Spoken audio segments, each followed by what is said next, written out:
আজকে করা হবে পটল ভাজি। দেখতে পাচ্ছেন আমি পটলটা ছুলে নিয়েছি। এর সঙ্গে আছে পেঁয়াজ কুচি, রসুন কুচি, মরিচ, তার সাথে চিংড়ি মাছ শিলপাটার অথবা ব্লেন্ডারে বেটে এর মধ্যে পড়ি দিয়ে দেখতে একটু গর্ত করে নিচ্ছে। গর্তের মধ্যে পড়ি দিয়ে ভাজা হবে।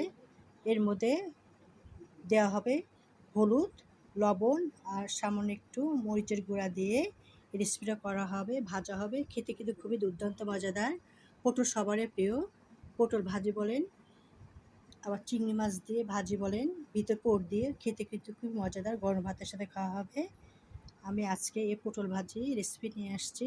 দেখতে পেঁয়াজটা, রসুনটা ছোটো ছোটো কেটেছি। এখন শিলপাটা বা ব্লেন্ডারে বেটে নিব। নিয়ে ভিতর পুর দিয়ে পটল ভাজা হবে, সয়াবিন তেল দিয়ে ভাজা হবে। খেতে কিন্তু খুবই মজাদার। গরম ভাতের সাথে পরিবেশন করা হবে।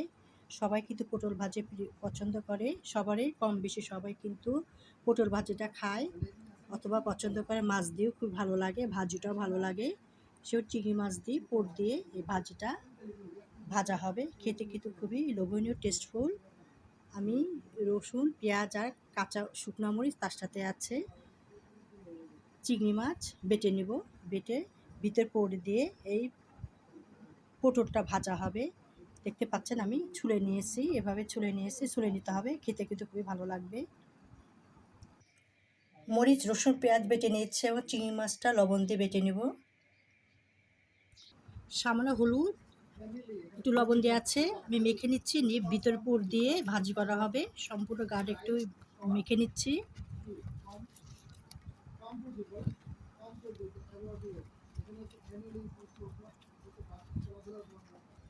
ভিতরে পুরগুলো দিয়ে ভাজা হবে। চিংড়ি মাছ, রসুন, পেঁয়াজ, মরিচ বাটা আছে, দিয়ে ভেজে নেব। খেতে খেতে খুবই ভালো লাগবে।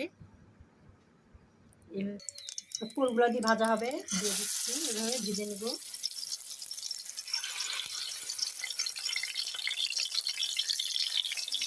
ভিতরে পুর দিয়ে পটল ভাজি দিয়ে দিয়েছি। এপাশ ওপাশ লাল লাল করে ভেজে নেব। এবার উল্টা পাল্টে বেসন দিয়ে চুবে ভেজে নিচ্ছি। পরবর্তীগুলো এভাবে ভেজে নেব মশলা করে। খেতে খেতে খুব ভালো লাগে। গরম ভাতের সাথে পরিবেশন করা হবে। এমনি খেতে খুব ভালো লাগে। সবগুলো এভাবে ভেজে নিচ্ছি। এগুলো এভাবে ভেজে নেব। এপাশ উল্টে লাল লাল করে ভেজে নিব। খেতে খুবই ভালো লাগবে। এভাবে খেতে খেতে খুবই মজাদার। রেসিপিটা ভালো লাগলে অবশ্যই লাইক কমেন্ট শেয়ার করে দেব। শুভকামনা। আল্লাহ হাফেজ। তার সাথে নারকেল আছে, নারকেলের সাথে খেতে হয়, আরও ভালো লাগে। আল্লাহ হাফেজ।